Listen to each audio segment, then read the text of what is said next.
నమస్తే అందరికీ. ఐఎమ్ చంద్రశేఖర్. ఆంధ్రప్రదేశ్లో ఇప్పుడు దాదాపు ప్రభుత్వం వచ్చి సంవత్సరం ఇంచుమించు. మరి అధినాయకత్వం చెప్పండి, అధినాయకత్వం వెళ్ళమని చెప్పండి. ఏ నాయకుడు కూడా, ఎమ్మెల్యే నాయకులు ఎవరు కూడా ఆ ఏరియాకు, ఆ చుట్టుపక్కల, ఆ మండలాలు, మీ నియోజకవర్గంలో ఎన్ని పల్లెలు ఉన్నాయి, ఆ పల్లెలకు సంబంధించి ఏమేమి సమస్యలు ఉన్నాయి అన్న ఆలోచన ఏ ఎమ్మెల్యేకు లేదు ఈ ఆంధ్రప్రదేశ్లో. రెండవది, ఎంపీ స్థానాలలో పార్లమెంటు మెంబర్సు దాదాపు అంటే 25 మంది ఉన్నారు మనకు ఆంధ్రప్రదేశ్లో.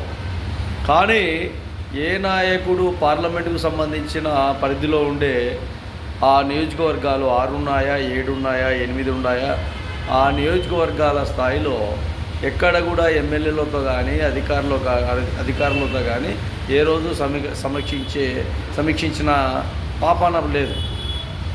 ఎప్పుడు చూసినా కూడా వాళ్ళు ఢిల్లీ నియోజకవర్గం.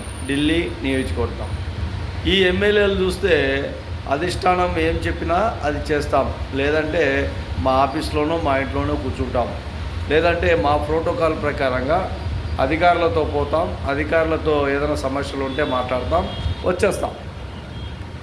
ఈ విధంగా ఉంటే ప్రజలకు మీరు ఎప్పుడు అందుబాటులో ఉన్నట్టు లెక్క. మీ ఆఫీసుల చుట్టూ ఎవరైనా వెళ్తే వాళ్ళకు చూస్తాం, చేస్తాం, అంతే. అంతకంటే ఏం చేయరింగా. ఒకవేళ పోలీస్ స్టేషన్లో సమస్యాత్మకంగా ఏదైనా ఇబ్బందులు గురైతే పోలీసు వాళ్ళకు ఫోన్ చేస్తారు. ఎస్ఐ గారు, సిఐ గారు, మన వాళ్ళు వచ్చారు చూడండి, అంతే. ఆ బలంగా మాట్లాడేది లేదు, ఆ బలంగా చెప్పింది లేదు, చూడండి, అంతే. ఇట్లాంటి నాయకత్వము డబ్బు ఉంది కాబట్టి, పరపతి ఉంది కాబట్టి, రాజకీయం ఉంది కాబట్టి, అంతా మీ సామాజిక వర్గాల పెత్తనమే కాబట్టి మీరు చెల్లుబాటు అవుతారు. మీరు అదే పెత్తనం, మీ దగ్గర డబ్బు, హోదా, పలుకుబడి ఇవన్నీ లేకపోతే మీరు ఎక్కడ కూడా 10 రూపాయలకు కూడా మీరు చెల్లన సంఖ్య. బాగా గుర్తుపెట్టుకోండి, రాజకీయం ప్రజల కోసం ఉండే విధంగా ఉండండి దయచేసి.